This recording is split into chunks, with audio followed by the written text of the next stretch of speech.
Along all the roads around Goderville, the peasants and their wives were coming toward the borough because it was market day. In the public square of Goderville, there was a crowd. Maître Hochecombe of Brote had just arrived at Goderville, and he was directing his steps toward the public square when he perceived upon the ground a little piece of string. Maître Hochecombe, economical like a true Norman, thought that everything useful ought to be picked up, and he bent painfully, for he suffered from rheumatism. He took the bit of thin cord from the ground and began to roll it carefully, when he noticed Maître Malandin, the harness-maker, on the threshold of his door, looking at him. They had heretofore had business together on the subject of a halter, and they were on bad terms, both being good haters. Maître Hochecombe was seized with a sort of shame to be seen thus by his enemy, picking a bit of a head, 2 arms, and string out of the dirt. He concealed his find quickly under his blouse, then in his trousers pocket. Then he pretended to be still looking on the ground for something which he did not find, and he went toward the market, his head forward, bent double by his pains. At Jourdain's, the great room was full of people eating, as the big court was full of vehicles of all kinds, carts, gigs, wagons, dump carts, yellow with dirt, mended and patched, raising their shafts to the sky like 2 arms, or perhaps with their shafts in the ground and their backs in the air. Suddenly the drum beat in the court before the house. Everybody rose, except a few indifferent persons, and ran to the door or the windows. After the public crier had ceased his drum-beating, he called out in a jerky voice, speaking his phrases irregularly, "It is hereby made known to the inhabitants of Goderville, and in general to all persons present at the market, that there was lost this morning, on the road to Bensville, between 9 and 10 o'clock, a black leather pocket-book containing 500 francs and some business papers. The finder is requested to return same with all haste to the mayor's office, or to Maître Fortune Ulbrech of Maneville. There will be 20 francs reward." Then the man went away. Then they began to talk of this event. They were finishing their coffee when a chief of the gendarmes appeared upon the threshold. He inquired, "Is Maître Hochecombe of Brote here?" Maître Hochecombe, seated at the other end of the table, replied, "Here I am." And the officer resumed, "Maître Hochecombe, will you have the goodness to accompany me to the mayor's office? The mayor would like to talk to you." The peasant, surprised and disturbed, swallowed at a draught his tiny glass of brandy, rose, and even more bent than in the morning, for the first steps after each rest were specially difficult, set out, repeating, "Here I am, here I am." The mayor was awaiting him, seated on an armchair. He was the notary of the vicinity, a stout, serious man with pompous phrases.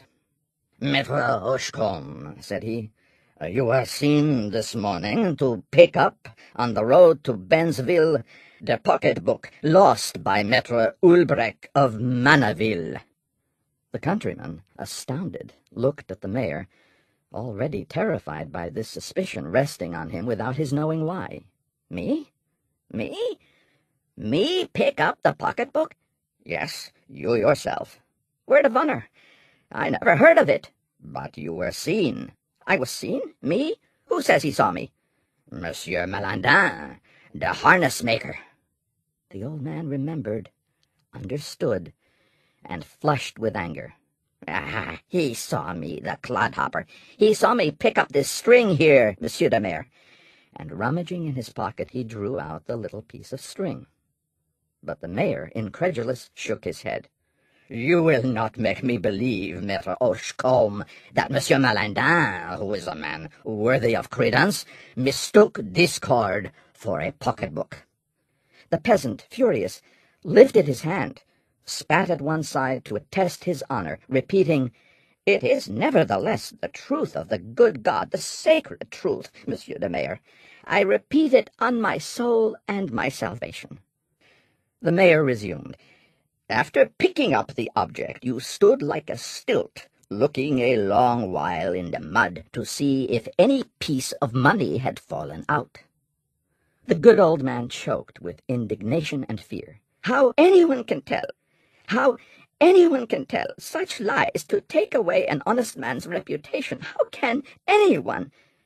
There was no use in his protesting. Nobody believed him. He was confronted with Monsieur Malandin, who repeated and maintained his affirmation. At his own request, Maître Hochecombe was searched. Nothing was found on him. Finally, the mayor, very much perplexed, discharged him with a warning that he would consult the public prosecutor and ask for further orders. The news had spread. He began to tell the story of the string. No one believed him. They laughed at him. They said, "Old rascal, get out." And he grew angry. Night came. It made him ill at night. The next day, about 1 o'clock in the afternoon, Marius Paumelle, a hired man in the employ of Maître Breton, husbandman at Imanville, returned the pocketbook and its contents to Maître Ulbrech of Manaville. This man claimed to have found the object in the road, but not knowing how to read, he had carried it to the house and given it to his employer. The news spread through the neighborhood. Maître Hochecombe was informed of it. He immediately went the circuit and began to recount his story, completed by the happy climax. He was in triumph. What grieved me so much was not the thing itself as the lying. There is nothing so shameful as to be placed under a cloud on account of a lie. He talked of his adventure all day long. He was calm now, and yet something disturbed him without his knowing exactly what it was. People had the air of joking while they listened. They did not seem convinced.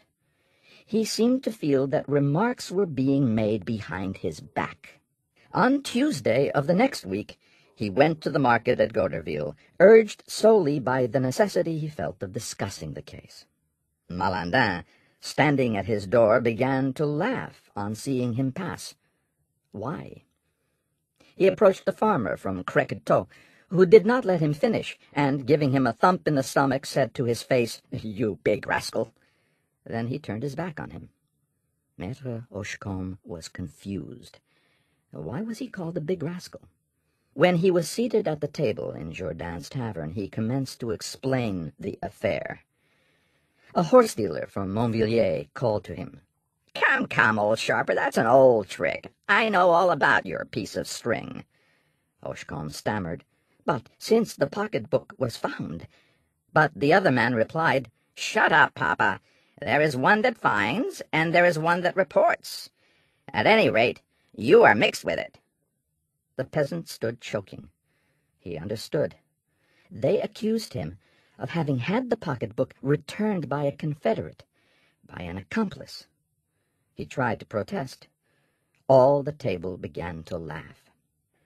He could not finish his dinner, and went away in the midst of jeers. He went home ashamed and indignant, choking with anger and confusion, the more dejected that he was capable, with his Norman cunning, of doing what they had accused him of, and boasting of it as of a good turn. His innocence, to him, in a confused way, was impossible to prove, as his sharpness was known, and he was stricken to the heart by the injustice of the suspicion. Then he began to recount the adventures again, prolonging his history every day, adding each time new reasons, more energetic protestations, more solemn oaths, which he imagined and prepared in his hours of solitude, his whole mind given up to the story of the string. He was believed so much the less, as his defense was more complicated and his arguing more subtle. "Those are lying excuses," they said behind his back. He felt it, consumed his heart over it, and wore himself out with useless efforts. He wasted away before their very eyes. The wags now made him tell about the string to amuse them, as they make a soldier who has been on a campaign tell about his battles. His mind, touched to the depth, began to weaken. Toward the end of December, he took to his bed. He died in the first days of January, and in the delirium of his death struggles he kept claiming his innocence, reiterating, "A piece of string, a piece of string, look! Here it is, Monsieur the Mayor."